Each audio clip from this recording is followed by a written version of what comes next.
Bagaimana sih memilih bis pariwisata yang aman? Bagaimana sih memilih bis pariwisata yang benar-benar legal izinnya?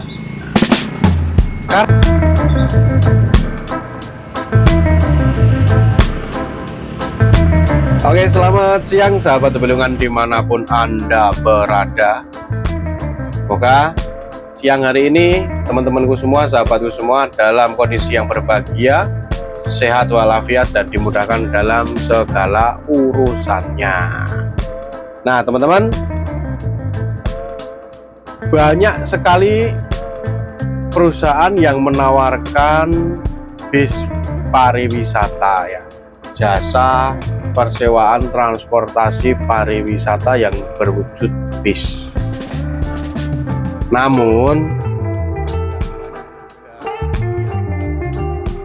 yang tidak sesuai harapan ataupun ekspektasi teman-teman semuanya, karena yang namanya perjalanan pariwisata itu harus benar-benar di planning, harus benar-benar terencana supaya sukses perjalanannya, selamat perjalanannya, membawa kesan-kesan yang bahagia, pulang fresh lagi besok bekerja itu sudah semangat ya, berjuta cerita, berjuta tawa, berjuta canda, itu adalah harapan orang berwisata.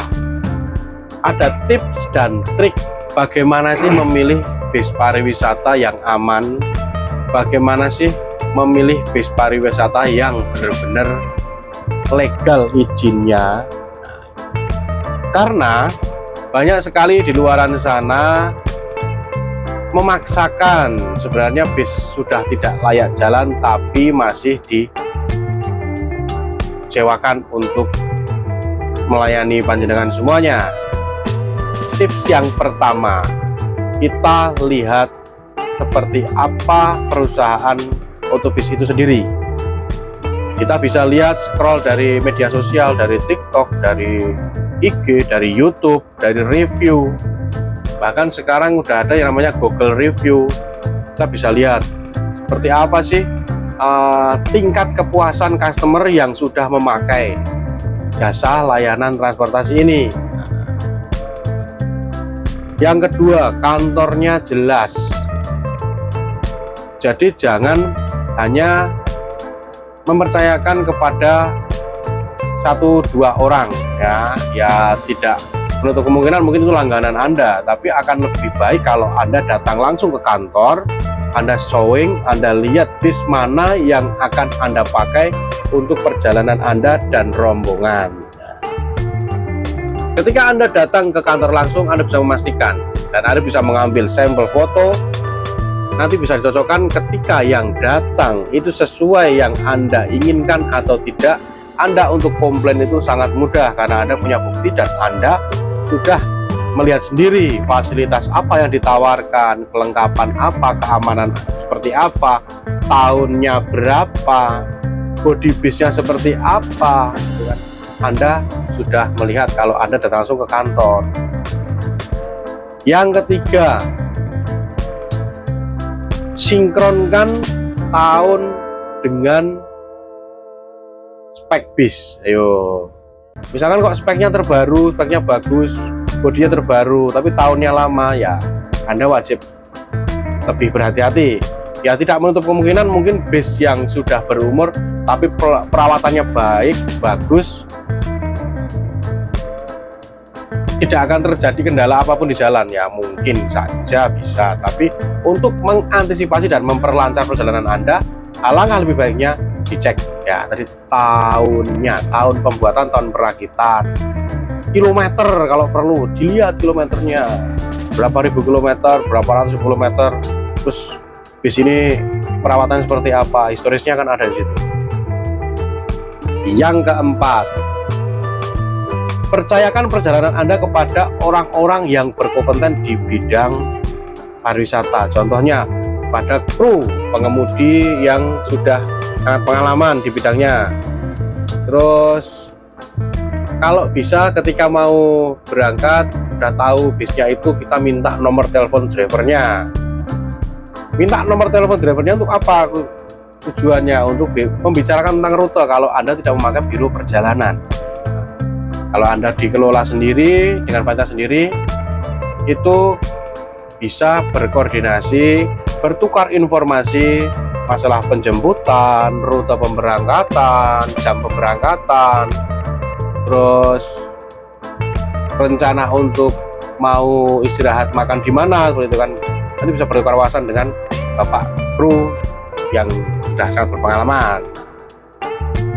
Terus lebih enak kalau perjalanan itu memakai jasa biro pariwisata. Kenapa sih harus pakai biro pariwisata? Apakah wajib? Ya sebenarnya kalau dibilang wajib nggak wajib ya itu semua tergantung di tangan Anda. Karena ketika memakai biro pariwisata, perjalanan Anda semua sudah diurus oleh biro pariwisata. Dari mulai tiket, bis, tol, kayak tips kru, terus hotel, penginapan, itu sudah semua diurusi sama biro pariwisata yang ada di sana.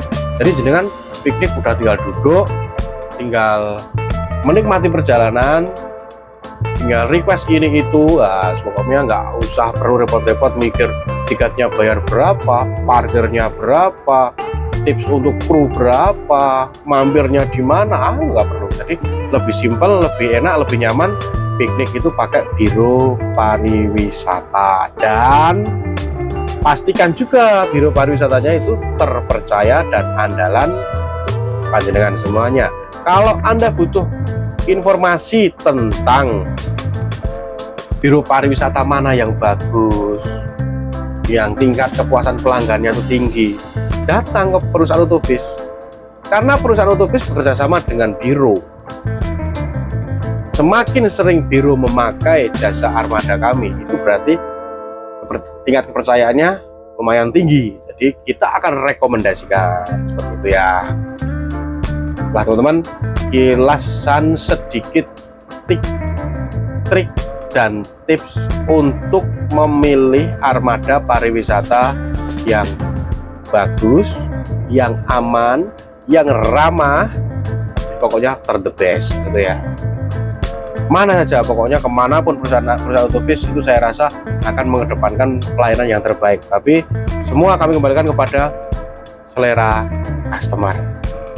Itulah sahabat Tobilungan, semoga video yang beberapa menit ini bisa membantu dan memberi wawasan Anda untuk memilih transportasi yang sesuai dengan kebutuhan dan keinginan panjenengan semuanya. Nah, sahabat Tobilungan, salam piknik, pokoknya piknik terus biar pikiran kita fresh, hati senang, besok berkarya tambah jos jis.